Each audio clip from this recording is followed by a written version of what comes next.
ராமானுஜதயா பாத்திரம் ஞான வைராக்கியபூர்ணம் ஸ்ரீமத் வெங்கடநாதாரியம் வந்தே வேதாந்ததேசிகம் லக்ஷ்மீநாதசமாரம்பாம் நாதயாமுனமத்தியமாம் அஸ்மதாச்சாரியபரியந்தாம் வந்தே குருபரம்பராம் யோ நித்யமच्युतपदाम्बुजयुग्मरुक्मव्यामोहतस्तदितराणि तृणाय मेने अस्मद्गुरोर्भगवतोऽस्य दैकसिन्धो रामानुजस्य चरणौ शरणं प्रपद्ये माता पिता युवतयस्तनया विभूतिः सर्वं यदेव नियमेन मदन्वयानाम् आद्यस्य नः कुलपतेर्वकुलाभिरामम् श्रीमत्तदङ्घ्रियुगलं प्रणमामि मूर्ध्ना भूतं सरश्च महदाह्वय भट्टनाथ श्रीभक्तिधार कुलशेखर योगिवाहान् भक्ताङ्घ्रिरेणुपरकाल यतीन्द्रमिश्रान् श्रीमत्पराङ्कुशमुनिं प्रणतोऽस्मि नित्यं मुन्दुट्टणञ्जे मुयट्रि धरितुरित्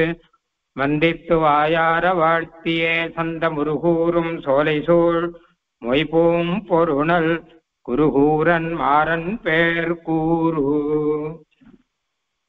முன்னுரைத்த திருவிருத்தம் 100 பாட்டும் முறையும் வரும் ஆசிரியமேழு பாட்டும் மன்னிய நற்பொருள் பெரிய திருவந்தாதே மறவாதபடி 87 பாட்டும் பின்னுரைத்ததோர் திருவாய்மொழி எப்பொழுதும் பிழையற 1102 பாட்டும் இந்நிலத்தில் வைகாசி விசாகன் தன்னில் எழிற்குறுகை வருமாறா இறங்கு நீயே முயற்றி சுமந்தெழுந்து முந்துற்ற நெஞ்சே இயற்றுவாய் எம்மொடு நீ கூடி நயப்புடைய நாவின் தொடை கிளவி உள்பொதிவோம் நற்பூவை பூவின்ற வன்னர் புகழ்.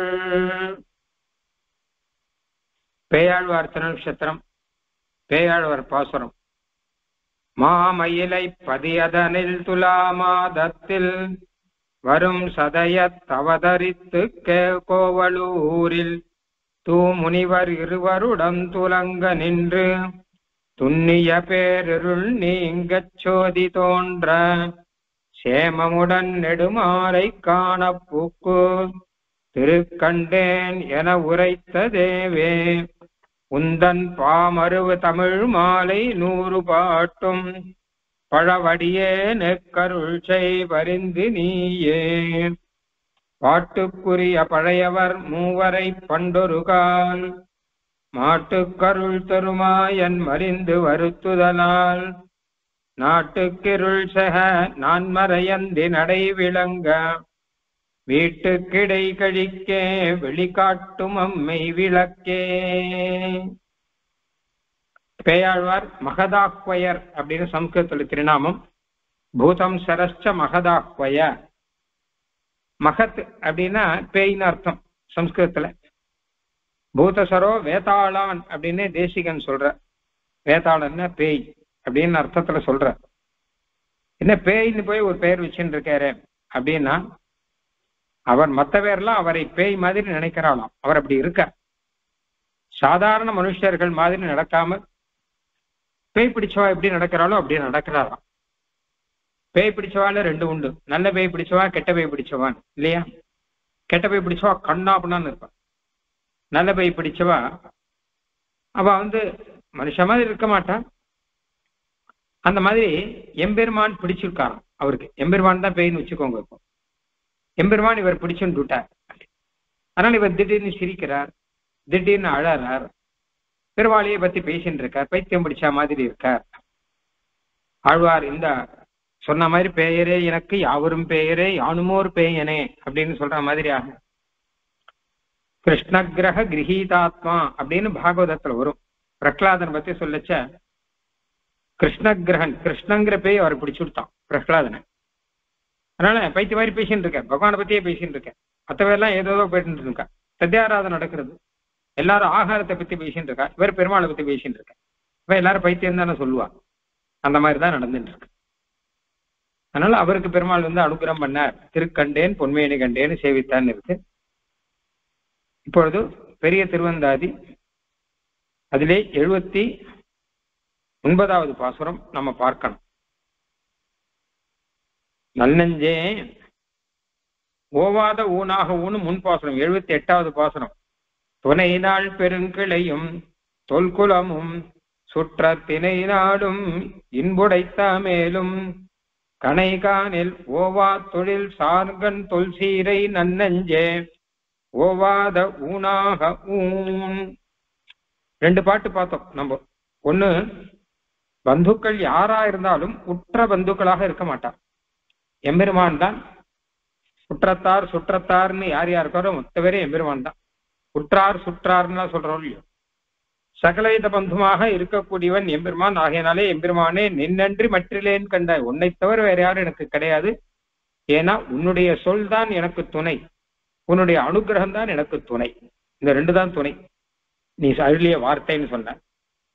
அப்படி இல்லையே, எனக்கு பந்துக்கள்லாம் நல்லா சௌரியமா இருக்காளே அப்படின்னு கேட்டா, என்னதான் அப்படி இருந்தாலும் அப்படிங்கிறார். நாளும் இன்புடைத்த மேலும், இன்பத்தை கொடுப்பவர்களாக உற்றார் உறவினர்கள் எல்லாரும் இருந்தாலும் அப்படின்னு ஆழ்வார் சொல்றார். அப்படின்னா என்ன அர்த்தம்னா, இருக்கிறது கஷ்டம், அப்படி அமையறது கஷ்டம். பந்துக்கள் எல்லாரும் இன்பத்தை கொடுக்கறா அப்படின்னு அமையறதெல்லாம் ரொம்ப கஷ்டம். அப்படி இருந்தாலும், இதெல்லாம் வந்தாலும் நான் துணை நாள் பெருங்கிளையும், நல்ல சகாயம், நல்ல ஆயுஷ், நல்ல பந்துக்கள், பெருங்கிளை, அப்புறம் தொல் குலம், பிராச்சீனமான குலம், அப்பா அப்பா தாத்தா குழு தாத்தான்னு பின்னாடி வரக்கூடிய சந்ததி எல்லாமே நன்னாக இன்புடைத்தா மேலும் அப்படி அமைஞ்சுட்டாலும் அப்படின்னு அர்த்தம். அப்படி அமைஞ்சுட்டாலும் எம்பெருமானியை விடக்கூடாது. ஏன்னா ஒண்ணு, அதெல்லாம் ஒரே மாதிரி ஸ்திரமா இருக்காதுன்னு ஒண்ணு. 2வது, அப்படியே அமைஞ்சாலும் எம்பெருமானுக்கு சமமாகாது அப்படிங்கிற ஒரு விஷயம் இருக்கு. எம்பெருமான் பந்துவாரத்துக்கு சமமாக அவளால என்ன ஆனாலும் ஆக முடியாது அப்படிங்கிறத நினைச்சு இதெல்லாம் இருக்கேங்கிறதுக்காக எம்பெருமானை விட்டு விடாது. தொல் சீரை, அனாதியான கல்யாண குணங்களை நினைத்து கொண்டிரு அப்படின்னு சொன்னார். அப்போ இவனுடைய குலம், இவனுடைய பந்துக்கள், முன்பின் குலம் எல்லாம் நன்னா இருந்தா எம்பெருமானை ஆசிரிக்கணும். அதுல குறை இருந்துன்னு வச்சுக்கோங்க, அந்த குலம் முதலானதுல இவனுக்கு வந்திருக்கிறதுல இவனுக்கு வாய்த்திருப்பதில் குறை எல்லாம் இருந்தா என்ன கேட்டா, அப்பவும் எம்பெருமானை தான் ஆசிரிக்கணும். அதுக்காகத்தானே நான் மோட்சம் வேணும்னு கேட்கிறேன். இதெல்லாம் எதுவுமே வேண்டாம், மோட்சம் வேணும்னு கேட்கிறேன். அப்ப மோட்சத்துல பாத்துக்கலாம். இப்ப எப்படி இருந்தாலும் இருந்துட்டு போட்டோம். எப்படிப்பட்ட பந்துக்கள் இருந்தா என்ன, சுகத்தை தருகிற பந்துக்கள் இருந்தா என்ன, துக்கத்தை தருகிற பந்துக்கள் இருந்தா என்ன, எப்படியானாலும் மோட்சம்னு ஒண்ணு எனக்கு வரப்போகுது. அந்த சமயத்துல ஆனந்தம் எனக்கு வரப்போகுது. அப்ப இவாள்லாம் பந்துக்கள் இல்லை. அதனால இப்ப இதை பற்றி இத்தனை பாட்டெல்லாம் எழுத வேண்டிய அவசியமே கிடையாது அப்படின்னு ஒரு கேள்வி கேட்டா விட்டார். எதுக்கு நம்மளா இப்படி சமப்படுற, பந்துக்கள் நன்னா இருக்காளா நன்னா இல்லையா, இவாள்லாம் பந்துக்களே இல்லை, எம்பெருமான் தான் பந்துக்கள், வா நன்னா இருந்தாலும் எம்பெருமானை உற்ற பந்துவாக நினைக்க வேணும், அவனை விட்டு விடக்கூடாதுன்னு இந்த உபதேசங்கள்லாம் எதுக்கு? என்ன ஆனாலும் என்னைக்காவது ஒரு நாள் மோட்சத்துக்கு போக வேண்டியதானே, அங்க போய் இவாள்லாம் பந்துக்கள் கிடையாது என்ன ஆனாலும். அப்ப எம்பெருமானோட தான் இருக்க போறோம் அந்த சமயத்துல, அப்ப பாத்துக்கலாம். இப்ப இருக்கிற வரைக்கும் என்ன ஆனாலும் எப்படி ஆனாலும் இருந்துட்டு போட்டோமே அப்படின்னு தானே நம்மளே விட்டுருக்கோம். அப்படிதானே ஏதா தேகா அவசானே அப்படின்னு கேட்டிருக்கோம். அப்போ இப்போ அது மாதிரி இருக்கோம் இல்லையோ, என்ன வேணாலும் இருந்துட்டு போ, யார் எப்படி இருந்தா நமக்கு என்ன, கையை குப்பின்னு கிருஷ்ணாராமான்னு இருந்து பின்னாடி எப்போ பெருமாள் கூட்டுக்கிறோம் அப்ப பாத்துக்கலாமே அப்படின்னா, அதுக்கு ஆழ்வார் இந்த பாட்டுல பதில் சொல்ற. உன்னாட்டு தேசன்றே அப்படின்னு ரொம்ப ஆச்சரியமான பாட்டு இது, அப்படி எனக்கு பிடிச்ச பாட்டு இது. என்ன பதில் சொல்றாரு அப்படின்னா, அது பின்னாடி வரதெல்லாம் இருக்கட்டும், முதல்ல இப்ப நன்னா இருக்கிறத பார்க்கலாமே அப்படிங்கிற திருவங்கி ஆழ்வார் மாதிரி. பின்னாடி மோட்சம்னு வருது இருக்கட்டும், அது இருக்கட்டும்பா, இப்ப நன்னா இருக்க வேணாமா? இப்ப எம்பெருமான் அப்படிங்கிற உற்ற பந்துவை விட்டு விட்டு இருக்கலாமா? இப்ப இருக்கிறத பேசுங்க, பின்னாடி மோட்சத்துல என்ன எப்படி இருக்கும் என்ன அப்படிங்கிறத நினைச்சு இப்ப விட வேண்டாம். அது வருது வரட்டும், அது என்னாலும் வரப்போகுது. அதுக்காக இப்ப இருக்கக்கூடிய பகவத் அனுபவத்தை இழக்கலாமா? அதை இழக்கக்கூடாது. இல்ல பந்துக்கள் சரியா இல்லையே அப்படின்னா, பந்துக்கள் சரியானாலும் சரி சரியாகட்டாலும் சரி, நல்ல பிறப்பு ஆனாலும் சரி இல்ல மோசமான பிறப்பு ஆனாலும் சரி, என்ன ஆனாலும் சரி, இப்ப பகவத் அனுபவத்திலே நாம் விடக்கூடாது அப்படின்னு இந்த பாட்டு. உன்னாட்டு தேசன்றே ஊழ்வினையை அஞ்சுமே, விண்ணாட்டை ஒன்றா மெச்சுமே, மண்ணாட்டில் ஆராகி எவ்விழி விற்றானாலும் ஆழியங்கை பேராயர்க்கு ஆளாம் பிறப்பு. இந்த மண்ணாட்டிலே நாம் யாரா இருந்தா என்ன, ஆறாகில் என்னவா இருந்தாலும் சரி, எந்த அளவு எந்த பிறப்பானாலும் சரி, எந்த அளவு இழிவான செயலை செய்வனாக இருந்தாலும் சரி, ஆழியங்கை பேர் ஆயவர்க்கு ஆளான், கையிலே சக்கரத்தை வைத்துக் கொண்டிருக்கக்கூடிய எம்பெருமானுக்கு தாசன் அப்படின்னு ஒரு பிறப்பு வந்துருத்தோம்னு வச்சுக்கோங்க. இந்த மண்ணாட்டிலே நாம் இருக்கக்கூடிய இந்த பிராகிருத லோகத்திலே எம்பெருமானுக்கு தாசன்னு ஒரு பிறப்பு ஒண்ணு. இந்த பிறப்பு வந்தாச்சுன்னா மற்ற பிறப்பு பத்தி இல்ல, அது எந்த பிறப்பு வேணா ஆகட்டும். மற்ற தொழிலை பத்தி இல்ல, அது எந்த தொழில் வேணாலும் ஆகட்டும். எத்தனை இழிவான பிறப்பாக இருந்தாலும் சரி, எத்தனை இழிவான தொழிலாக இருந்தாலும் சரி, நமக்கு பகவானுக்கு தாசன்னு ஒரு பிறப்பும், அந்த தாசத்துவ பிரயுக்தமான கைங்கரியம் அப்படின்னு ஒரு தொழிலும், இது ரெண்டும் வந்தாச்சுன்னா அப்புறம் இது எதுக்கு விடணும்? இது உள்நாட்டு தேசந்தே, இது உள்நாட்டு தேசு ஆச்சே. நாம இருக்கக்கூடிய நாடு உள்நாடு, அது வெளிநாடு. வெளிநாட்டுல போய் அங்க இது கிடைக்கிறது அது கிடைக்கிறதுன்னு நினைக்கிறத காட்டும் உள்நாட்டிலே நமக்கு கிடைக்கக்கூடிய பாக்கியத்தை நினைத்து ஆனந்தமாக இருக்கலாமே அப்படின்னு பாசுரத்தினுடைய அர்த்தம். உள்நாட்டு தேசன்றே, உள்நாடுன்னா நாடுனா ஊர்னு அர்த்தம். மலையாளத்துல நாடுனா ஊர், முன்காலத்துல நாடு அப்படின்னா ஊருங்கிற அர்த்தத்துல சொல்லுவாங்க. நாம இருக்கிற ஊர் எதுவோ அதுல சௌக்கியமா இருந்தா அது போரும். அப்புறம் அந்த ஊர்ல அப்படி இருக்கே இந்த ஊர்ல அப்படி இருக்கே அப்படின்னு நினைச்சுட்டு இப்போ அதை பத்தி நம்ம சந்தோஷப்படுறதோ இல்ல கவலைப்படுறதோ எதுவுமே வர வேண்டாம். அப்ப நமக்கு உள்நாடு உள்நாடு நம்ம இருக்கக்கூடிய இடம் இது. இங்கே நமக்கு எம்பெருமானுக்கு ஆளாகக்கூடிய ஒரு பிறப்பு ஒண்ணு கிடைச்சிருச்சுன்னா நமக்கு அது பெரிய பாக்கியம். அதை விடலாமோ? இல்ல இங்க பாப்பங்கள்லாம் இருக்கே அப்படின்னா ஊழ்வினையை அஞ்சுமே, பாப்பத்தை போய் பயப்படலாமா? பகவானுக்கு தாசன் சொல்லிட்டு அப்புறம் பாப்பம் இருக்கே அப்படின்னு பார்த்து பயந்துட்டு இருக்கலாமா? பெருமாளுக்கு தாசன் அப்படின்னா இப்போ செய்த பாப்பத்தை நினைத்து பயப்பட வேண்டாம். இனி பாப்பம் செய்ய போறது இல்லை. அதனால செஞ்ச பாப்பம் இப்படி ஆச்சே அப்படி ஆச்சே, பிரகிருதி மண்டலமாச்சே, அப்படியே நமக்கு கர்மங்கள் இருக்குன்னு அதெல்லாம் கவலைப்படாத. பகவானை பத்தி நீ நினைச்சுன்று கர்மம் என்ன பண்ணா என்ன, வண்ணாட்டை ஒன்றாம் மெச்சுமே என்னமோ சொல்றாலே இல்லை, விண்ணாடுன்னு ஒண்ணு இருக்கு. அதை பார்த்தா ரொம்ப ஆச்சரியமா இருக்கு, மெச்சக்கூடியதாக இருக்கு அப்படின்னா அதெல்லாம் பத்தி ஏன் நினைக்கிறேங்கிற. மேல்நாடு விண்ணாடு பரமபதம் அதெல்லாம் ஆச்சரியமா இருக்கும் அப்படின்னா அதை மெச்ச வேண்டாம், அதை பாராட்ட வேண்டாம். இப்ப நாம இங்க இருக்கக்கூடிய இருப்பு இந்த உள்நாட்டிலே நாம் இருக்கக்கூடிய இருப்பு, இது ஒரு தேஜ் என்று, இது ஒரு தேசுனா தேஜஸ் அர்த்தம். இது ஒரு தேஜஸ் தானே, இது பரம பாக்கியமாச்சே, இது ஒரு பெரிய பெருமையாச்சே, இதை விடலாமா? ஆகையினால இப்போ பந்துக்கள் எப்படி ஆனா என்ன, இப்ப நம்ம எப்படி இருந்தா என்ன, பின்னாடி மோட்சம் வரப்போறதே விட்டுறாதுங்கோ. இப்போ எம்பெருமானை நினைத்துக் கொள்ளுங்கள். எம்பெருமானுக்கு ஆளாகக்கூடிய பிறப்புங்கிறது நமக்கு இருக்கு.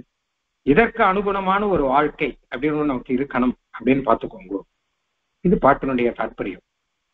அதாவது ஏறார் முயல் விட்டு காக்கை பின் போதேன்னு சொன்ன மாதிரி இப்ப இருக்கக்கூடிய பகவத் அனுபவத்தை விட்டு விண்ணாட்டில அது நடக்குமோ இது நடக்குமோ அப்படின்னா பேச வேண்டாம்.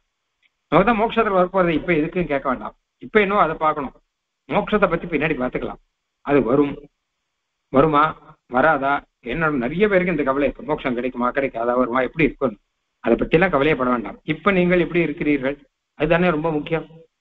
மோட்சம் எப்படி இருந்தா நமக்கு என்ன, ஏதோ ஒரு விசுவாசம், ஒரு நம்பிக்கை. சாஸ்திரம் சொல்லியிருக்கு, ஆச்சாரியால் சொல்றா, ஒரு நம்பிக்கை, அதுல பண்றோம், சரணாகதி பண்றோம், மோட்சம் கிடைக்க போறது, அதோட முடிஞ்சு போச்சு. நமக்கு ஒரு நம்பிக்கை இருக்கு. அந்த நம்பிக்கையினாலே, சாஸ்திரம் சொல்ற நம்பிக்கை, ஆச்சாரியர்கள் கொடுத்த நம்பிக்கையினாலே மோட்சத்துக்கு உபாயத்தை பண்றோம், மோட்சம் கிடைக்க போறது, அதோட அது கதை முடிஞ்சு போச்சு, சாப்டர் க்ளோஸ். அதுக்கப்புறம் இன்னும் மோட்சம் கிடைக்கிறதுக்கு இன்னும் 20 வருஷம் இருக்கு, 30 வருஷம் இருக்கு, 40 வருஷம் இருக்கு. இங்க என்ன பண்றோம் பார்க்க வேண்டாமா? திருப்பி மோட்சம் கிடைக்கிறதுனா இதுவா, அதை பத்தியே பேசவே வேண்டாம். மோட்சத்தை விட்டு விடுங்கள். சரணாகதி பண்ணியாச்சுன்னா ஃபர்கெட் இட், மறந்து விடுங்கள். மோட்சம் கிடைக்க போறது அப்படின்னா அதை பத்தி கவலைப்படாத இருக்கும், அது கிடைக்க போறது. இப்ப நம்ம எப்படி இருக்க போறோம், இருக்கிற காலம் எப்படி இருக்க போறோம் அப்படிங்கறதுதான் தேசிகன் நிறைய சொல்லியிருக்காரு ரகசியத்திரை சாரத்துல. நான் சொல்ல இல்லையா, சாஸ்திரிய நியமன அதிகாரம், சரிஷ்டா விஜான அதிகாரம், புருஷார்த்த காஷ்டா அதிகாரம், ஸ்தான விசேஷ அதிகாரம், எல்லாம் அதுக்காக தான் வந்திருக்கு. ஏன்னா இப்ப நம்ம எப்படி இருக்கோம் அப்படின்னு பார்க்க வேண்டாமா? பின்னாடி எது வேணா ஆயிட்டு போட்டோம். அது நடந்து அது வரப்போறது, அது என்ன ஆனாலும். இப்ப நம்ம எப்படி இருக்கணும்? நிறைய பேர் இப்ப இருக்கிறத பத்தி கவலைப்பட மாட்டேங்கிறான். பின்னாடி வர்றதை பத்தி மோட்சம், எனக்கு இப்ப மோட்சம் கிடைக்குமா, அந்த கவலையே பட வேண்டாம். மாசுச்சாகான்னு சொல்றான் கிருஷ்ணன், கவலையே படாதுங்க அதை பத்தி. ஆனால் இப்ப நன்னா நடந்துக்கோங்க அப்படிங்கிறான். ஆக இப்ப நமக்கு அந்த பேர் ஆயருக்கு ஆளாம் பிறப்பு, பகவானுக்கு ஆளாக இருக்கக்கூடிய ஒரு பிறப்பு, ஒரு ஜன்மா, ஒரு பிறவி அது கிடைச்சிருத்துன்னு வச்சுக்கோங்க. பிறவின்னு நாம பிறந்து எடுக்கிற பிறவி இல்லை, இது பகவானுக்கு தாசன்னு உணர்வினாலே வரக்கூடிய ஒரு பிறவி. அந்த பிறவி வந்தாச்சுன்னா உன்னாட்டு தேசன்றே, இது நமக்கு இந்த நாட்டுல நாம இருக்கிற இடத்துல நமக்கு கிடைச்ச ஒரு தேஜஸ் ஆச்சு. அப்புறம் விண்ணாட்டை ஒன்றாம் மெச்சுமே, விண்ணாடு வேல்நாடை போய் அதை போய் ஒரு புருஷார்த்தமா நினைச்சு அதை போய் பாராட்டின்னு இருப்பானா, மோட்சத்துல அப்படி இருக்கும், செய்வின்றதுல அப்படி இருக்கும். அதனால இப்ப எப்படி இருக்கு, ஆனந்தமா இருக்கு அப்படின்னு இதைத்தானே பேசி கொண்டிருப்போம் அப்படின்னு அர்த்தம். உன்னாட்டு தேசன்றே ஊழ்வினையை அஞ்சுமே, விண்ணாட்டை ஒன்றாம் மெச்சுமே, மண்ணாட்டில் ஆராகி எவ்விழி விற்றானாலும் ஆழியங்கை பேராயர்க்கு ஆளாம் பிறப்பு. இந்த பாசுரம் அடியனுக்கு ரொம்ப பிடிக்கும்னு சொன்னதுக்கு ஒரு காரணம் ஒண்ணு சொல்லிடுறேன் அடியன். ஏன்னா எல்லாமே பெருமாள் கொடுத்த அனுபவம் தான். உன்னாட்டு தேசன்றே அப்படின்னு சொல்லிட்டு ஒரு சமயம் திருவனந்தபுரத்துல அங்க சில பேரை சந்திக்க நேர்ந்து, அந்த ஊருக்கு போன புதுசுல அங்க சில பேரோட பழக்கங்கள்லாம் வந்தது. எல்லாரோடையும் இப்படி இப்படி பேசிட்டு இருந்தோம். அதுல ஒருத்தர் ஸ்மார்த்தர் தான் ஒருத்தர். அவர் என்ன பண்ணார், பேங்க்ல இருக்க உத்தியோகத்துல இருக்கேன்னு சொன்னார். எத்தனை வருஷமானா 30 40 30 20 30 வருஷமா பேங்க்ல இருக்கேன் அப்படின்னா. 20 30 வருஷமா இந்த ஊர்லயே இருக்குங்களா? அப்ப எங்க டிரான்ஸ்பர் பண்ணுவாளே, பேங்க் எல்லாம் தான் இங்கிருந்து அங்க, அங்கிருந்து அங்கான பல ஸ்டேட் எல்லாம் போக வேண்டி வருமே அப்படின்னு கேட்டா, நான் எதுவுமே வேண்டான்னு விட்டேன் அப்படின்னா. வேண்டான்னா நடக்குமா அப்படின்னா, ஆமா மேல ஏதாவது ப்ரமோஷன் தான் வேணும் தானே, எனக்கு எந்த ப்ரமோஷனும் வேண்டாம் அப்படின்னு விட்டேன். இந்த ப்ரமோஷன் அந்த ப்ரமோஷன், இங்க போனோம் அங்க போனோம், எனக்கு அதெல்லாம் எதுவும் வேண்டாம். ஏன் அப்படின்னா, எனக்கு என்னமோ இங்க பத்மநாபனோட இருக்கணும்னு தோணித்து. கோயிலுக்கு எதிர அவாம், கோயிலுக்கு எதிர அவாம் இருக்கும், இங்க இருக்கணும்னு தோணித்து பத்மநாப பெருமாளோட. இதை விட்டுட்டு எங்கேயும் போக வேண்டாம்னு தோணித்து. அதனால எது வந்தாலும் வேண்டான்னு விட்டேன் அப்படின்னு. ஆச்சரியமா இருந்தது. அப்படி பார்த்தா அப்புறம் நிறைய மகான்கள் அந்த மாதிரி இருந்திருக்கா. அப்புறம் ஒத்தரா பார்த்தா திருவனந்தபுரத்திலே நிறைய பேர் இருக்கா. இன்னும் ஸ்ரீரங்கம், காஞ்சிபுரம் முதலான ஊர்கள்ல பெரிய பெரிய பாக்கியங்கள்லாம் கிடைச்சோம், அதெல்லாம் விட்டுட்டு பெருமாளோட இருக்கணும்னு இருந்தவா நிறைய பேர் இருக்கா. அதுக்கப்புறம் அது மாதிரி நிறைய பேரை நான் பார்த்திருக்கேன், சந்திக்க நேர்ந்தது. எனக்கு அது வேண்டாம் இது வேண்டாம், இங்க பெருமாளோட இங்க இருந்தா இதுவே போரும் அப்படின்னு இருக்கிறவா நிறைய பேர். இதுக்காக பதவியை துறந்தவர்கள் உண்டு, பதவியில ப்ரமோஷன் பதவி உயர்வு இதெல்லாம் துறந்தவர்கள் உண்டு. இப்படி எல்லாம் நிறைய பேர் இருக்கா. அப்ப அவளோடலாம் மெதுவா பேசி பேசி பேசிதான் புரிஞ்சுது, அது பின்னாடி நமக்கு மோட்சம் தான் கிடைக்க போறது. நீ என்ன சரணாகதி பண்ண, நான் என்ன சரணாகதி பண்ண, மோட்சம் கிடைக்க போறது ரெண்டு பேரும் அங்க பார்த்துக்கலான்னு இல்லாமல், இங்கே இது உள்நாட்டு தேசு, இது இருக்கிற இடத்துல சுத்தமா இருக்கணும். உள்நாட்டு தேசன்றே அவள என்ன சொல்றாங்க கேட்டான்னா, இந்த ஊரை விட்டுட்டு இன்னொரு ஊருக்கு போனான்னா அந்த சௌக்கியம் எனக்கு வேண்டாம், அந்த சௌக்கியம் பதவி உயர்வெல்லாம் இல்லாம இருந்தா கூட இங்க இருந்தா இது சௌக்கியம் அப்படின்னு சொல்லிட்டு. அதுக்கப்புறம் அடியனுக்கும் அந்த மாதிரி சில வாய்ப்புகள்லாம் வந்தது. அந்த போது அடியனும் அதையெல்லாம் விட்டுட்டேன், வேண்டாம் அப்படின்னு. ஏன்னா அது பெருமாளுடைய அனுகிரகம் தான். விட்டுட்டேன்னு என்னுடைய பெருமை இல்லை, மறுபடியும் அது பெருமாளுடைய பெருமை. பெருமாள் தான் அந்த புத்தியெல்லாம் கொடுத்தார். ஒரு கிட்டத்தட்ட ஒரு 4-5 வாட்டி வந்தது. 4-5 வாட்டி அது இல்லாமல் பகவானுடைய அனுகிரகத்துல பெருமாளுக்கு கைங்கரியம் பண்ணக்கூடிய பாக்கியம் அப்படிங்கிறது கிடைச்சிருந்தது. உள்நாட்டு தேசன்றே ஊழ்வினை அஞ்சுமே, இந்த உள்நாட்டு தேசு அப்படிங்கிறது அந்த மாதிரி விசேஷமானது. இது மட்டும் இல்ல, சாதாரணமா சில பேர் பெருமாள் சம்பிரதாயம் கைங்கரியம் இதெல்லாம் இல்லாட்டா கூட சாதாரணமாக எனக்கு என்னமோ இந்த ஊரை விட்டு போக இல்லை, மனசு இல்லை. ஏன்னு கேட்டா இது வாழ்ந்த நாடு. என் கூட இருக்கிறா சில பேர் ஆபீஸ்ல இருப்பாள்லாம், அவளும் அந்த மாதிரி இருந்தா திருவனந்தபுரத்தை விட்டு போகல. என்ன காரணம் அப்படின்னா, நாங்க எங்க அப்பா அம்மா எங்க தாத்தா பாட்டியா எங்காத்துல இருந்துட்டு இருக்கோம், இதை விட்டு ஊர் இடத்துல போய் அல்லாடப்பட வேண்டாம் அப்படிங்கிற இது லௌகிகம். லௌகிகமாயும் அப்படி நினைக்கிறோம் உங்கள். எங்க அப்பா தாத்தா எல்லாம் இருந்த இடம், இங்க பாரியா இருக்க, நான் இதுக்கு இதை விட்டுட்டு இன்னொரு இடத்துக்கு போய் அல்லாடைய ஊத்த முடியணும் அதெல்லாம் எதுவும் வேண்டாம் அப்படின்னு சொல்றவெல்லாம் இருக்கா. அதுதான் இந்த உள்நாட்டு தேசியங்கிறதுக்கு அர்த்தம். இருக்கிற இடத்துல அவ இருக்கிற ஊர் எதுவோ அந்த உள்ளூர்ல சௌக்கியமா இருக்கிறது விசேஷம். வெளியூர்ல போய் அவஸ்தப்படுறதை காட்டிலும் அப்படிங்கிறது பொதுவா எல்லாருக்குமே தெரிஞ்சு. அப்ப வெளிநாட்டுல போய் இதை காட்டிலும் பெருசாக இதெல்லாம் வரதை காட்டிலும் உள்ள இருக்கிற இடத்துல சுத்தமா இருந்தா எவ்வளவு பெரிய பாக்கியமா இருக்கும். அது தேசுன்னு கொண்டாடுறது பாருங்க. தேசுன்னா தேஜஸ்ன்னு அர்த்தம். உள்நாட்டு தேசென்றே, இங்கே இருக்கிறது உள்நாட்டு தேசு தானே. ஆஹா, சொந்த நாட்டிலே சொந்த ஊரிலேன்னு அர்த்தம். சொந்த ஊரிலே நமக்கு கிடைக்கக்கூடிய ஒரு பெரிய பாக்கியம் அப்படின்னா அதை விட்டுட்டு வெளியூர்ல அந்த பாக்கியம் கிடைக்கலாமோ என்னமோ அப்படின்னு யாரோ சொல்றது கேட்டா அங்கெல்லாம் போய் எதுக்காக இல்ல அப்படின்னு அர்த்தம். உள்நாட்டு தேசென்றே ஊழ்வினை, அது மாதிரி இங்கேயே நமக்கு சேவை குண்டத்துல கிடைக்கிற பாக்கியம், அந்த கைங்கரியம், அந்த பகவத் அனுபவம் இங்க வரும்போது இப்ப இங்கே இருக்கலாமே. அப்போ கேட்ட கேள்வி என்ன கேட்டா, எதுக்கு பந்துக்கள்லாம் நல்லவாளா கெட்டவாளா இப்படி இருக்குவாளா அப்படி இருக்குவாளா அவா வேணுமா பெருமாள் பந்துவா இதெல்லாம் எதுக்கு மோட்சத்துல பாத்துக்கலாமேன்னு விடாதுங்கோ.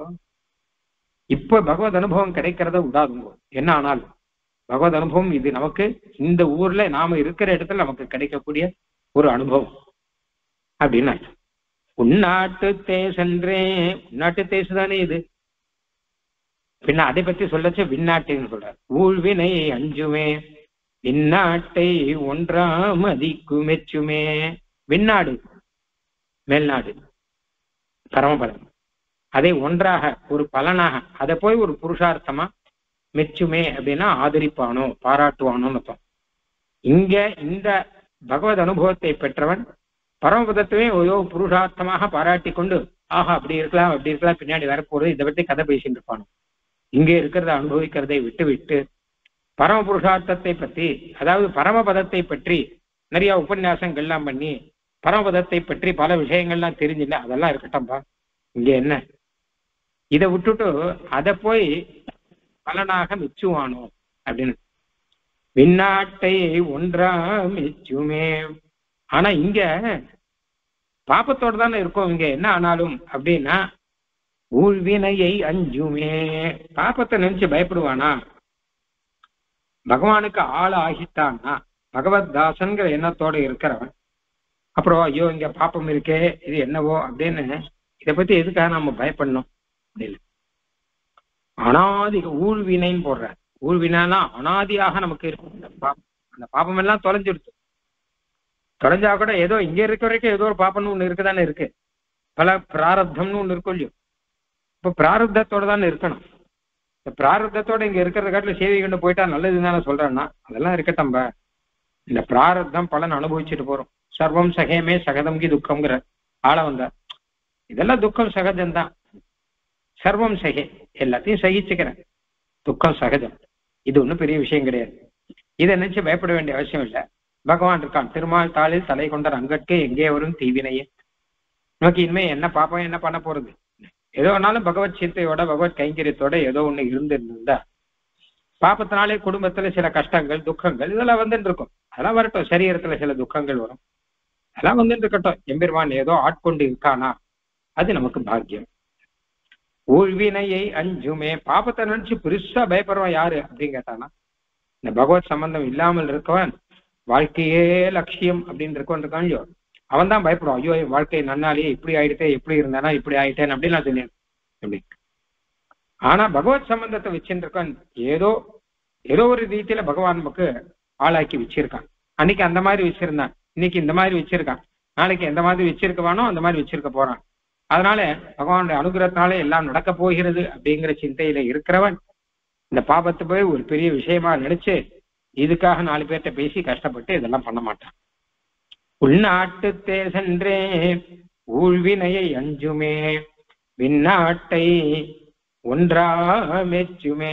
அது போய் ஒன்னா நினைப்பானா அப்படின்னு, அந்த விஷயத்தை போய் ஒரு விஷயமா நினைப்பானான்னு அவ்வளோ இதுவா சொல்றாருங்க. மண்ணாட்டில் ஆறாகி எவ்விழிவிற்று ஆனாலும் ஆழியங்கை பேராயர்க்கு ஆளாம் பிறப்பு. மண் நாட்டிலே, அது விண்ணாடு, இது மண்ணாடு, இதைத்தான் உள்நாடு அப்படின்னு சொல்றத. இந்த மண் இருக்கிற இடம் பூமியோ, அதனால விண்ணுனா ஆகாசம், அதுக்கு ஆகாசம்னே பெயர்னு சொல்றேன். இந்த மண்ணாட்டிலே ஆழியங்கை பேர் ஆயர்க்கு, ஆழி அங்கை திருவாழியை, திருவாழியினாலே அழகிய கை திருக்கையை உடையவன். பேர் ஆயன், பேர்னா பெருமை பெற்ற, ஆயன்னா இடையன் கண்ணன் அர்த்தம், ஆயர் குலத்திலே பிறந்தவன் அப்படின்னு அர்த்தம். திருவாழியை கையில் ஏந்தி கொண்டு ஆயர் குலத்திலே இருக்கக்கூடிய கிருஷ்ணன். கிருஷ்ணாவதாரத்துல எல்லாருக்குமே தெரியும், சங்க சக்கரத்தோடு கூட கிருஷ்ணன் பல சமயம் சாதிச்சிருக்கான். நிறைய பேருக்கு நிறைய காலம் சங்க சக்கரத்தோடு இருந்தான் அப்படின்னே சாதிச்சிருக்கான் பெரியவாள்லாம். சங்க சக்கரம் இல்லாத இருந்த காலம்தான் குறவும் கிருஷ்ணாவதாரத்தில் அப்படின்னு. ஏன்னா பல சமயம் இருந்திருக்கான், சின்ன குழந்தைகள் கூட சேவிச்சிருக்கா, அர்ஜுனன் முதலானவெல்லாம் சேவிச்சிருக்கான். ஆக ஆழி அங்கை திருவாழியை கையிலே ஏந்தி அழகாக இருக்கக்கூடிய பெருமை பெற்ற ஆயன் அப்படின்னா கண்ணன். அவனுக்கு ஆளாம் பிறப்பு, அவனுக்கு ஆளாக, அவனுக்கு தாசனாக இருக்கக்கூடிய ஒரு பிறப்பு. இந்த பிறப்பு, இந்த ஜென்மம், இந்த ஜென்மம் நமக்கு வந்திருக்கு. இந்த பிறப்பானது, இதை ஒரு பிறப்புன்னு சொல்றதுக்கு காரணம் என்னன்னு கேட்டா, அன்று நான் பிறந்தினேன் பிறந்த பின் மறந்தினேன்னு சொல்றதுதான். திருமேஷி ஆழ்வார் சொல்றாரு இல்லையா அப்படின்னு. அதாவது பெருமாளுக்கு தாசன்கிற ஞானம் என்னைக்கு வருதோ அன்னைக்கு ஒரு புது பிறவி நமக்கு கிடைக்கிறதா. சரீரம் கிடைக்கிற அன்னைக்கு டேட் ஆஃப் பர்த், பிறந்த நாள் அப்படின்னு ஒண்ணு இருக்கும் இல்லையோ, அது இருக்கட்டும், அது எல்லாரும் பிறக்கிற மாதிரி பிறப்பு. இது சமாசேனங்கள்லாம் பண்ணிட்டு பகவத் தாசன் அப்படிங்கிறத உணர்ந்து இருக்கும்போது அது ஒரு புது பிறவியாக வருது. அது அதனால்தான் ஆழ்வார் அன்று நான் பிறந்திலேன். அன்னைக்கு அந்த பிறவி இல்லை.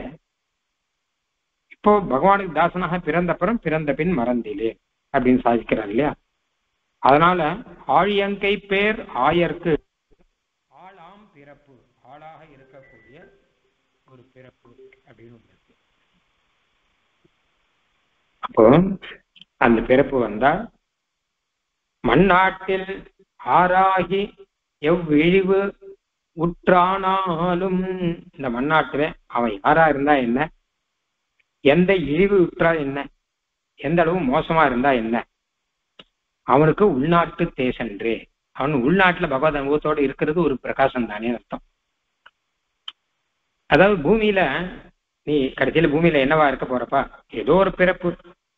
ஆறாகி நீ என்ன ஸ்ரீவைகுண்டத்துல போனால் எந்த ஜாதியெல்லாம் ஒண்ணும் கிடையாது. இங்க என்ன ஜாதி, என்ன குலம், என்ன கோத்திரம், இதெல்லாம் பார்த்து சில பேர் பரிகாசங்கள்லாம் பண்ணுவா.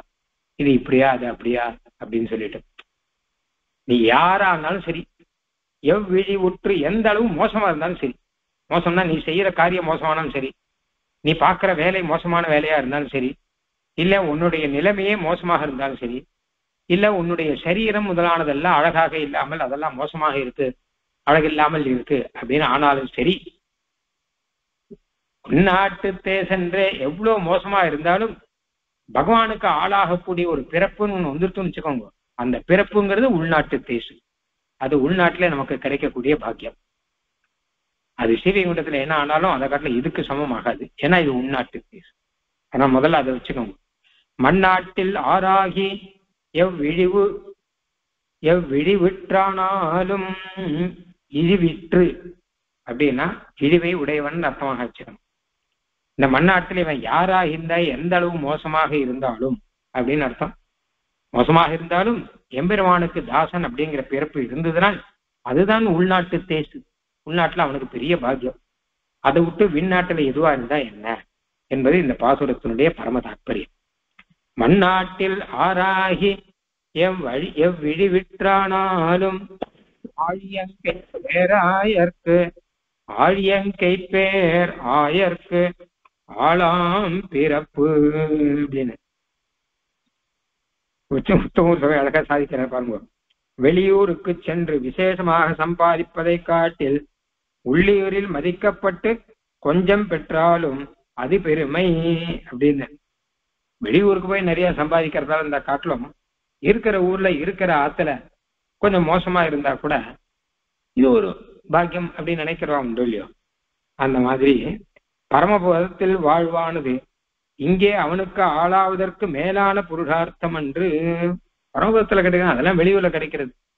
இங்கே நமக்கு கிடைக்கிறது அதை காட்டிலும் பரமபதத்துல கிடைக்கிற அளவு பகவத் இங்க கிடைக்குமா? கொஞ்சம் தானே கிடைக்கும் அப்படின்னா கொஞ்சம் கிடைச்சா கூட இந்த உள்நாட்டுல இருக்கிறது எனக்கு போடும். பரமபதத்துல இருக்கிறது காட்டிலும் அதுல மதிக்கலாம் நான், அது எனக்கு தேவையில்லை, அது பின்னாடி வருது, அது இப்ப வேணா வரட்டும், இதுவே போரும் அப்படிங்கிற ஒரு அர்த்தம், அப்படிங்கிற அர்த்தம் இங்க இருக்கு. உன்னாட்டத்தே சென்றே ஊழ்வினையை அஞ்சுமே விண்ணாட்டை ஒன்றா மெச்சுமே ஆராகி விழிவுற்றானாலுங்கிறது அழகான விஷயம். நீ யாரா இருந்தா என்ன, அதாவது எவ்வளவு உசத்தியா இருந்தா என்ன, எவ்வளவு தாழ்த்தியா இருந்தா, யாரா இருந்தா என்ன, பகவானுக்கு தாசன் வந்தாச்சுன்னா அதுக்கு சமம் எதுவும் கிடையாது. அதுக்கப்புறம் அந்த இழிவெல்லாம் இழிவே கிடையாது. இழிவு யார் வேணா எதை வேணா சொல்லட்டும், நம்ம பகவானுக்கு தாசன்னா ஆயாச்சுன்னா அப்புறம் நீ எந்த ஜாதி ஆனாலும் சரி, எந்த அளவு நீச்சன் ஆனாலும் சரி, எது ஆனாலும் சரி, உள்நாட்டு தேசன்ற இது ஒரு தேஜஸ், இதுக்கு சமம் ஆகாது அப்படின்னு அர்த்தம். என்ன ஜாதி என்ன தொழில் என்பதை பற்றிய விசாரங்கள் எல்லாம் வீண். ஒரு பாகவதன் ஆயிட்டான்னா என்ன ஜாதி என்ன தொழில் இதெல்லாம் பத்தி விசாரமே தேவை கிடையாது அப்படின்னு. இதுக்கெல்லாம் ஆழ்வார்கள்லாம் நிறைய சொல்லியிருக்கா. குறிப்பாக திருமாலையில தொண்டடிப்படி ஆழ்வார் சொன்ன 3 பாசுரத்தை எடுத்திருக்கா இந்த இடத்துல வியாக்கியானத்துல. முதல் பாசுரம், இழிகுலத்தவர்களேலும் எம் அடியாறுகளாயில் தொழுமின்னீர் கொடுமின் கொன்மின் ஒன்று நின்னொடும் ஒக்க வழிபட அருளினாய் போலும் மதில் திருவரங்கத்தானே பழுதிலா ஒழுகலாற்று பலசது பேதுமாறின் இழிகுலத்தவர்களேலும் அடியாறுகளாகில் தொழுமின்னீர் கொழுமின் கொன்மின் என்று நின்னொடும் ஒக்க வழிபட அருளினாய் போலும் மதில் திருவரங்கத்தானே. எந்த குலத்துல எப்படி இருந்தா என்ன, எந்த கோத்திரமா இருந்தா என்ன, எந்த சூத்திரமா இருந்தா என்ன, எந்த ஜாத்தியா இருந்தாலும் எதுவா என்ன அடியார்கள் ஆகிய பகவானுடைய தாசன்னு சொல்லிட்டான்னா அவனுக்கு அதனாலே வாங்கக்கூடிய ஒரு பெருமைங்கிறது தனி. தொழுமினீர் கொடுமின் கொன்மின் அவனை கௌரவத்தோட நடத்தணும், கௌரவம் இல்லாம நடத்தக்கூடாது, ஜாத்தியை வச்சு பேசக்கூடாது, பாகவதர் அப்படின்னு பகவத் சம்பந்தத்தை வச்சு பேசணும் அப்படின்லாம் சொல்லிருக்கோம் இல்லையோ. இந்த பாட்டுக்கு வியாக்கியானம் பண்ணிருக்காரு சுவாமி தேசிகன். நின்னோடும் ஒக்க பகவான் கிட்ட எவ்வளவு கௌரவமோ அவ்வளவு கௌரவம் வைக்கணுமா. நம்ம பகவான்னா என்ன ஆனாலும் சரி, மற்ற தேவதைகள்ல நம்ம கூட நம்ம பகவானை எவ்வளவு கௌரவமா வச்சிருக்கோம். பிற தேவதைகள்ல என்ன ஆனாலும் தேவதாந்தரங்கள் அப்படின்னா தனிதான், பகவானுக்கு ஒரு தனி தானே. அந்த மாதிரி மற்ற மனுஷர்களை காட்டிலும் இந்த பாகவதரை விசேஷமா வைக்கணும். மற்ற மனுஷர்கள்லாம் தேவதாந்தரங்கள் மாதிரி, பாகவதர்கள் பகவான் மாதிரி. இந்த யார் சொல்லிருக்கானா பகவானே தான் சொல்லியிருக்காரு அப்படின்னு, எனக்கு சமமா நடத்தணும் அப்படின்னு சொல்லியிருக்கான் பகவானே.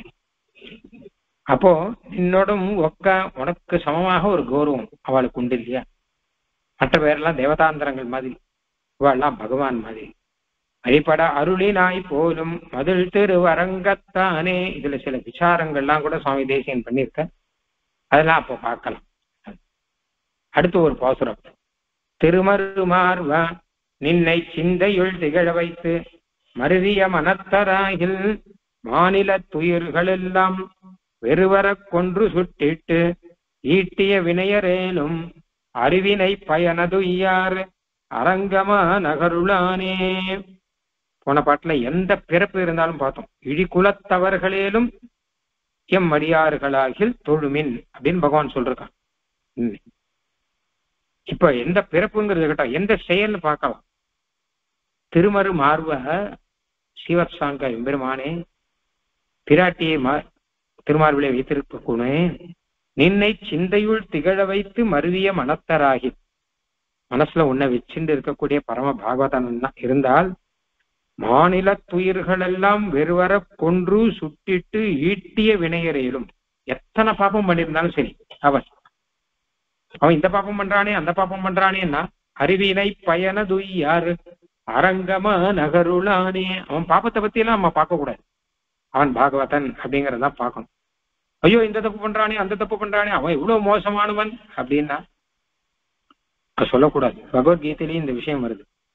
எம்பெருமான் பகவத்கீதையிலேயே சொல்லியிருக்கான், என்னுடைய பக்தன் அப்படின்னு ஒருத்தன் இருந்துட்டான்னா அவன் தப்பு பண்றானே இந்த பாப்பம் பண்றானே நீ கவலைப்படாத அப்படிங்கிற. ஏன்னா அதை பத்தி கவலைப்பட வேண்டியவன் நான், என்னுடைய பக்தன் தானே. அப்ப அவனை என்ன பண்ணணும் அப்படின்னு நான் தானே கவலைப்படணும், அவனை எப்படி சரியாக்கணும் அப்படின்னு நான் தானே கவலைப்படணும். நீ ஐயோ அவன் தப்பு பண்றானே, அவன் மகா பாப்பியா இருக்கானே, இவெல்லாம் பக்தன்னு சொல்லிக்கிறதுக்கே லாயிக்கா, இவன் ஊரை ஏமாத்துறவன்னா சொல்ற முடியும். மகா தப்புங்கிற பகவத்கீதையில மகா தப்பு அபச்சாரமே படக்கூடாது. ஏன்னு கேட்டான்னா, அவன் என்னுடைய பக்தனா இருக்க அப்படின்னால என்னை லட்சியமா வச்சுட்டு இருக்கான். நான் தான் புருஷார்த்தம் அவனுக்கு, எனக்கு கைங்கரியம் பண்றான். தப்பு காரியம் பண்றாங்கிற விஷயம் இருக்கட்டும், அதை நான் பாத்துக்கிறேன். அவனை எப்படி சரியாக்கணுமோ அப்படி சரியாக்கிப்பேன் நான். அவன் சரியாயிடுவான்.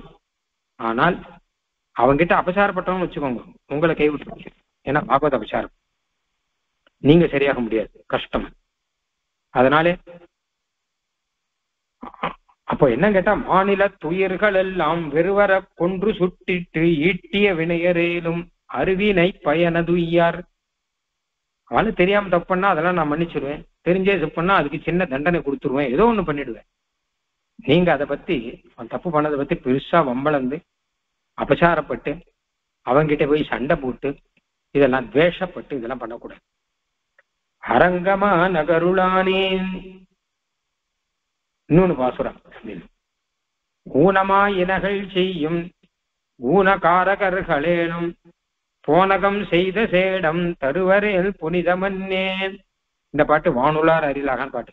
வானுளார் அரியலாக வானவா என்பராகில் தேனதாம் சுலபமாலை சென்னியா என்பராகில் ஊனமா இனகள் செய்யும் ஊனகாரகர்களேனும் போனகம் செய்த சேடம் தருவரேல் புனிதமன்னே. ஒருத்தன் வானுலா அரியலாக வானவாங்கிறான். எம்பெருமானே, தேவர்களாலும் தெரிந்து கொள்ளப்பட முடியாத பெருமையுடைய தேவராஜ பெருமானே, தேவநாத பெருமானே, தேனுலாம் தொளவமாலை சென்னியாய் என்பராகில் திருத்துறாயை தரித்த எம்பெருமானேன்னு இதெல்லாம் சொல்லிட்டு இருக்கான் ஒருத்தன் வச்சுக்கணும். அவன் ஊனமா, அவனுடைய காரியம் சரியில்லை, ஊனமாயினகள் செய்யும், ஏதோ குறவு, ஆச்சார குறவு, அனுஷ்டான குறவு. ஊனமாயினகள் செய்யும் ஊனகாரகர்களேனும், பெரிய அளவில் விஷயங்கள்லாம் தெரியாது. அப்படி இருந்தா கூட போனகம் செய்த சேடம் தருவரேல் புனிதமன்னே, அவனுடைய சேஷம் நமக்கு கிடைச்சா ஆகாரத்துல அது பிரசாதமாச்சே. வைஷ்ணவனுடைய பிரசாதம் அப்படின்னா எப்பாடுபட்டாவது அது சம்பாதிக்கணும். வைஷ்ணவாள் அவளி செய்கிற பிரசாதம், அந்த சேஷம் பகவானுக்கு திருவாராதனம் பண்ணிட்டு வைஷ்ணவா தனக்குன்னு வச்சுட்டு இருக்கிற சாதம் அதுல இருந்து எடுத்து நமக்கும் கொடுத்து அவளும் சாப்பிட்டு நமக்கும் கொடுத்தான்னா அதுதான் பாகவத சேஷம் அப்படின்னு பெயர். அது ரொம்ப விசேஷம் அப்படின்னு. போனகம் செய்த சேடம், அந்த பாத்திரத்துல இருக்கிற சேஷம்னு அர்த்தம் பண்ற. இந்த பாட்டுக்கும் தேசியம் வியாக்கியானம் பண்ணிருக்க, சம்ஸ்கிருதத்துல வியாக்கியானம் பண்ணிருக்க, கீதா பாஷ்ய வியாக்கியானத்துல தாற்பரிய சந்திரிகை. இந்த பாட்டு அப்படியே சம்ஸ்கிருதத்துல எழுதியிருக்க, எழுதி சம்ஸ்கிருதத்துல வியாக்கியானம் பண்ணிருக்க. அந்த பாத்திரத்துல அவ சாப்பிட்டு போக மீதி இருந்துன்னு வச்சுக்கோங்க, அது சாப்பிட்டா ரொம்ப விசேஷம் அப்படின்னு. ஐயோ அவனும் அவன் பற்றி தோஷம் சொல்லி ஊனமாயினகள் செய்யும் ஊனகாரகர்களையும், அவனுக்கு அத்தனையா போராது இது அது அப்படின்னு சொல்லிட்டு இருக்கிறத காட்டும். ஒரு பாகவதன்கிற எண்ணத்துல அவன் சாப்பிட்டு போக மீதி இருந்ததுன்னா போனகம் செய்த சேடம் தருவரேல் புனிதமன்னே, அப்படி ஒண்ணு எனக்கு கிடைச்சா அது புனிதமாச்சே, அது ரொம்ப விசேஷமாச்சே. பங்கி பாவன பாவனான்னு ஒண்ணு சொல்றா வேதத்துல, சாஸ்திரத்துல. சில மகான்களோடு சேர்ந்து உட்காந்து சாப்பிட்டோம்னு வச்சுக்கோங்க, நம்ம சுத்தியாரும். வேதத்துல வரும் ஆசகஸ்ராத் பங்கிம் புனந்தி அப்படின்னு வரும். இவன் எந்த பங்கியில உட்காந்துருக்கானோ, பங்கினா பந்தி, சாப்பிட்றதுக்காக பந்தியில உட்காந்துருக்கான். யாரு வேதாத்தியனம் பண்ணிட்டு பகவானுக்கு கைங்கரியம் பண்ணிட்டு கோயில்ல வைதிகனாக இருந்துட்டு அவன் ஒரு பந்தியில சாப்பிட உட்காண்டான்னு வச்சுக்கோங்க. அந்த பந்தியில 1000 பேர் உட்காண்டான்னா அந்த 1000 பேரும் இவனால சுத்தமாகலாம் அப்படின்னு வேதம் சொல்றது. ஒரு பந்தியில இவன் சாப்பிட உட்காந்துருக்கான், ஒரு பந்தியில அவன் கூட 1000 பேர் உட்காந்துருக்கான்னா 1000 பேருக்கும் அந்த பிரசாதம் விசேஷம்.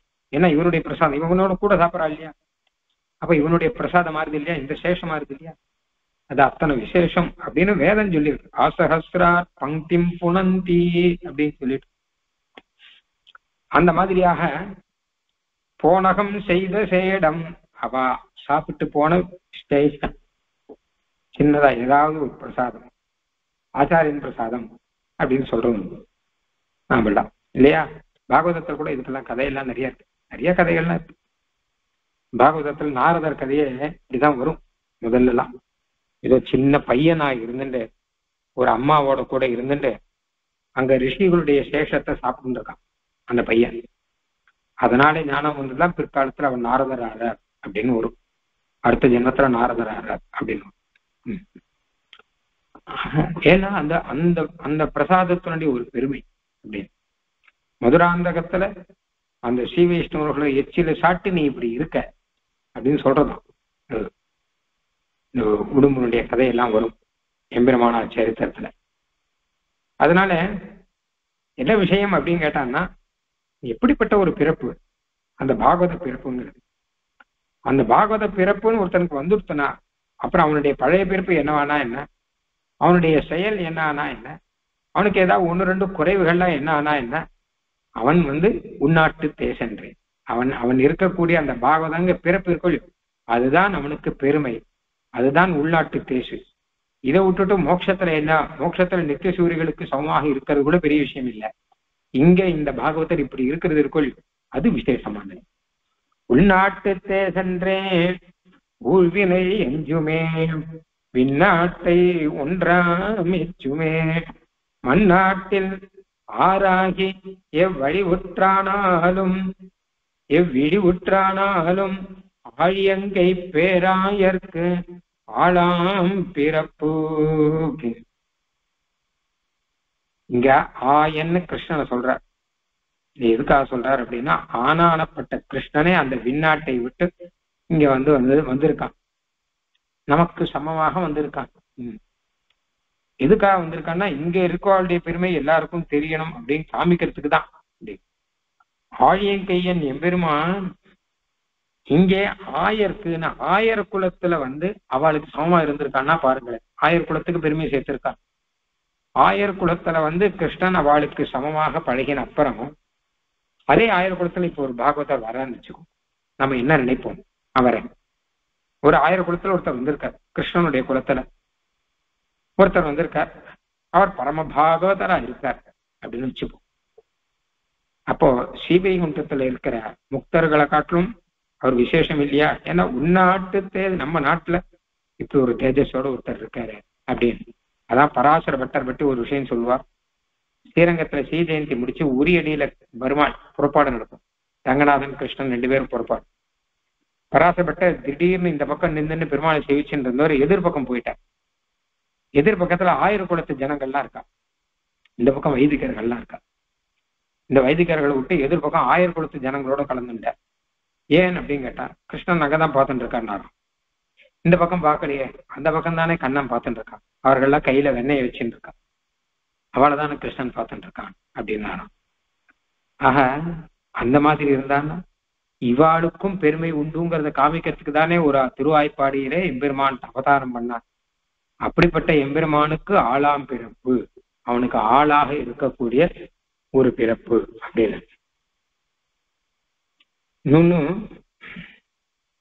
அப்படி ஒரு பிறப்பு வந்தாச்சுன்னா, ஆனா சீதை கூட்டத்துல 24 மணி காலமும் எப்பவுமே பகவானுக்கு தாசனா இருப்பான். இங்க அப்படி இருக்க முடியாது அப்படின்னா அதெல்லாம் வேண்டாம். ஒரு பிறவின்னு ஒண்ணு வந்தாச்சுன்னு வச்சுக்கோங்க, பேரா ஆயருக்கு ஆளாம் பிறப்புன்னு வந்தாச்சுன்னா அப்புறம் உள்நாட்டு தேசன்றே அப்படின்னு ஒரு தாற்பயம். பாட்டுக்கு இன்னும் 2-3 தாற்பயம் சொல்லியிருக்கா. இங்க உள்நாட்டு தேசன்றே அப்படிங்கிறது இன்னொரு வியாக்கியானம் ஒண்ணு சொல்றாங்க. உள்நாடு அப்படின்னு உள்நாடு அப்படின்னு பரமபதத்தை சொல்றான் இந்த வியாக்கியானத்துல. இப்ப வேற விதமா அர்த்தம் இந்த பாட்டுக்கு.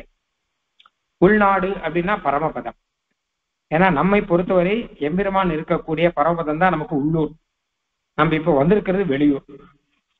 இதை பல இடத்துல ஆழ்வார்கள்ல சாதிச்சிருக்கான். அதாவது சொத பிராப்தம், நமக்கு இயல்பா இருக்கிறது தான் உள்ளூர். அவன் எங்கேயோ, உங்க ஊர் எதுவும் கேட்டா வச்சுக்கோங்களேன், நம்ம எங்க இருக்கோமோ அதை சொல்ல மாட்டோம். நமக்கு பரம்பரையா எந்த ஊர் இருக்கோ அதுதான் நம்ம சொந்த ஊர்னு சொல்லுவோம். நாவல்பாக்கம் அப்படின்னா நான் நாவல்பாக்கத்துல இருக்கேன் இந்திய, நான் எங்க சென்னையில இருக்கேன், நான் எங்க திருவனந்தபுரத்துல இருக்கேன், நான் எங்க காஞ்சிபுரத்துல இருக்கேன். நாவல்பாக்கத்துல எப்பாவது தான் போறேன். ஆனா உங்க ஊர் எதுவும் கேட்டா நாவல்பாக்கம்னு சொல்றேன். ஏன்னா நமக்கு பிராப்தமான ஊர் அது. அந்த மாதிரி பார்த்தானா நம்ம எல்லாருக்கும் சொந்த ஊர் எதுவும் கேட்டா திருநாடு தான், விண்ணாடு தான், அதுதான் உள்நாடு அப்படின்னு அர்த்தம். அப்போ உள்நாட்டு தேசன்றே எம்பெருமானுக்கு உள்ளூர் அப்படின்னு சொல்லும்படியாக அவனுடைய ஊர் எது ஸ்ரீவைகுண்டமோ அதுதான் நமக்கு உள்நாடு, அதற்கு சமம் அப்படின்னு அர்த்தம். உள்நாட்டு தேசன்றே அப்படிப்பட்ட ஸ்ரீவைகுண்டத்தில் இருக்கக்கூடிய தேஜஸ் தானே இப்போ வந்திருக்கு அப்படின்னு அர்த்தம் இந்த பாட்டுக்கு. இந்த மண்ணாட்டிலே நம்ம எப்படி ஆனாலும் சரி, ஆறாகி எவ்விழி விட்டு ஆனாலும் இங்கே ஆழியங்கை பேர் ஆயருக்கு ஆளாம் பிறப்பு வந்தாச்சுன்னா இது ஸ்ரீவைகுண்ட தேஜஸுக்கு சமானமாச்சே, உள்நாட்டு தேசாச்சே. ஸ்ரீவைகுண்டத்தில் இருக்கிறதுக்கு சமம். இந்த ஊர் தான் ஸ்ரீவைகுண்டம், நாம தான் ஸ்ரீவைகுண்டத்தில் இருக்கிறவர்கள், அதற்கு சமம் ஆயிடுமே அப்படின்னா. விண்ணாட்டை ஒன்றா மெச்சமே, விண்ணாடுங்கிறது சொர்க்கம்.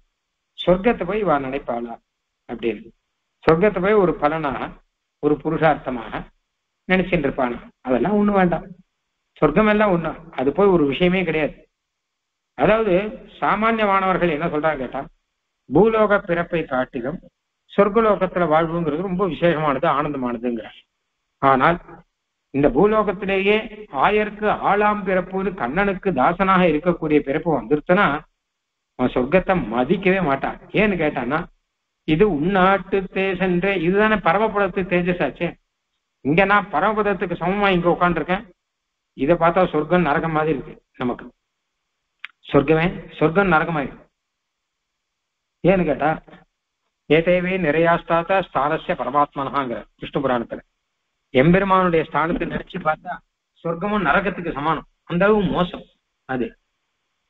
அப்போ அது போய் எதுக்கு? இந்த இடத்திலே இருக்கிறவன் இங்கே எம்பெருமானுக்கு தாசனாக இருந்தால் இதுதான் ஸ்ரீவைகுண்டத்துக்கு சமானம். அவர்கள் சொர்க்கத்தை கூட ஒன்றாக நினைக்கவே மாட்டார்கள், மதிக்கவே மாட்டார்கள் அப்படின்னு ஒரு அர்த்தம். ஆக இப்படியும் அர்த்தம் இந்த பாசுரத்துக்கு சொல்ல முடியல. ஏன்னா முக்தானுபூதி மிக தாசியதுவே முகுந்தான், ரெண்டு அர்த்தத்திலும் தாற்பயம் ஒண்ணுதான். இதை விட்டுட்டு வேற எதையும் நினைக்க மாட்டார் அப்படிங்கிறது தாற்பயம், அது ஒண்ணுதான். அதனால குலத்தினாலேயோ தொழில்னாலேயோ இல்ல முன்னாடி சொல்ற மாதிரி பந்துக்கள் முதலானதிலேயோ குறை இருக்கா குறை இல்லையா அப்படிங்கிற விசாரங்கள்லாம் இருக்கட்டும், அதெல்லாம் ஒண்ணும் வேண்டாம். எம்பெருமானுக்கு ஆளாகக்கூடிய பிறப்பு வந்துருத்துனா இது ஒரு பாக்கியம், பரம பாக்கியம். உள்நாட்டு தேசன்றேன் இப்படி இருக்கிற ஸ்ரீவைகுண்டத்திலான ஒரு சக்தி இங்க தாழ்த்தி இப்படி எல்லாம் எதுவும் நினைக்க வேண்டாம்.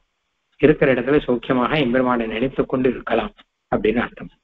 உள்நாட்டு தேசன்றே ஊழ்வினையை அஞ்சுமே, பின்னாட்டை ஒன்றாம் எச்சுமே, மண்ணாட்டில் ஆறாகி எவ்விழிவுற்றானாலும் ஆழியங்கை பேர் ஆயர்க்கு ஆழம் பிறப்பு, பிறப்பிறப்பு மூப்பிணி துறந்து பின்னும் இரக்கமும் இன்புடைத்த மேலும் மறப்பெல்லாம் ஏதமே என்றல்லால் எண்ணுவனே, மண்ணளந்தான் பாதமே ஏத்தா பகல். இதை பத்தி கொஞ்சம் விஸ்தாரமா சொல்லணும். கைவல்லத்தை பத்தி சொல்லக்கூடிய பாசுரம் இது, அது நாளைக்கு பார்க்கலாம். ஆழ்வார் எம்பெருமானார் தேசிகன் திருவடிகளே சரணம்.